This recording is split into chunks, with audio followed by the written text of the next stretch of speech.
प्यारे दोस्तों, यह डिक्टेशन 400 शब्द की 80 शब्द प्रति मिनट की गति से बोली जाएगी। रेडी स्टार्ट करते ही डिक्टेशन शुरू हो जाएगी। Ready start.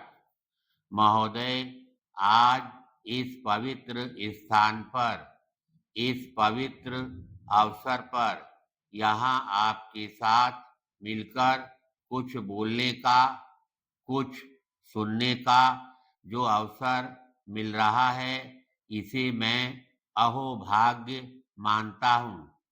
यह अगस्त की क्रांति, जिसकी 50वीं जयंती आज हम मना रहे हैं, कोई ऐसी घटना नहीं थी जो रातों रात घटी हो। अचानक इसका आविर्भाव हुआ हो। इसके पीछे एक लंबा इतिहास है।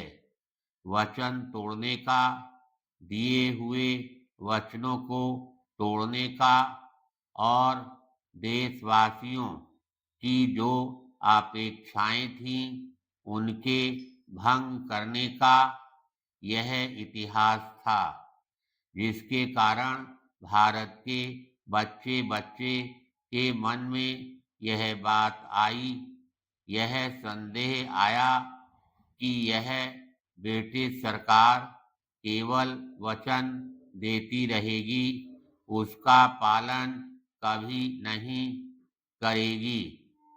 इसलिए हमें कुछ करना है। पैराग्राफ। इस अविश्वास के परिप्रेक्ष्य में 1914 में जबकि प्रथम महायुद्ध शुरू हुआ, कांग्रेस के नेताओं ने स्वयं यह कहा कि हमें इस युद्ध में पूरा सहयोग देना है। महात्मा गांधी ने सबको समझाया कि यह समय नहीं है शर्तें लगाने का, हम बिना शर्त सहयोग देंगे। सारे नेताओं ने यह माना, कांग्रेस ने यह माना। नतीजा यह हुआ कि भारत से 10 लाख सिपाही उस महायुद्ध में शामिल हुए। ऐसा शौर्य उन्होंने दिखाया कि सारा संसार दंग रह गया। उसमें से कम 37,000 सैनिक वीर गति को प्राप्त हुए। इतना बड़ा बलिदान शायद ही किसी दूसरे देश ने दिया हो, और शायद इतनी बड़ी क्षति हमारे भी इतिहास में इससे पहले हुई हो। इतनी बड़ी कुर्बानी का क्या बदला मिला। पैराग्राफ। हमारी अपेक्षा थी कि महायुद्ध स्वतंत्रता के लिए लड़ा जा रहा है और यह दावा किया जा रहा था कि उस युद्ध का सही ध्येय है, तो हम भी अपेक्षा करें कि युद्ध जब समाप्त हो जाएगा तो भारत को भी स्वतंत्रता मिलेगी। वे अपेक्षाएं जहां की तहां रह गईं और उसके बाद 20-22 वर्ष तक टाल मटोल होता रहा।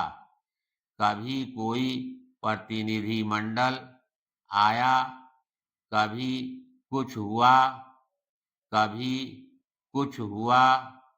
महात्मा जी ने जो आंदोलन चलाए, उन आंदोलन के पीछे यही था कि जो वायदा किया गया है, जो वचन दिया है, उसकी तरफ हम आगे बढ़ें। लेकिन साम्राज्यशाही शक्तियों ने साम्राज्य की इस बात को नहीं माना। शायद उन्होंने सोचा नहीं होगा कि दूसरा महायुद्ध आएगा, लेकिन 22 साल के भीतर दूसरा महायुद्ध आया। धन्यवाद।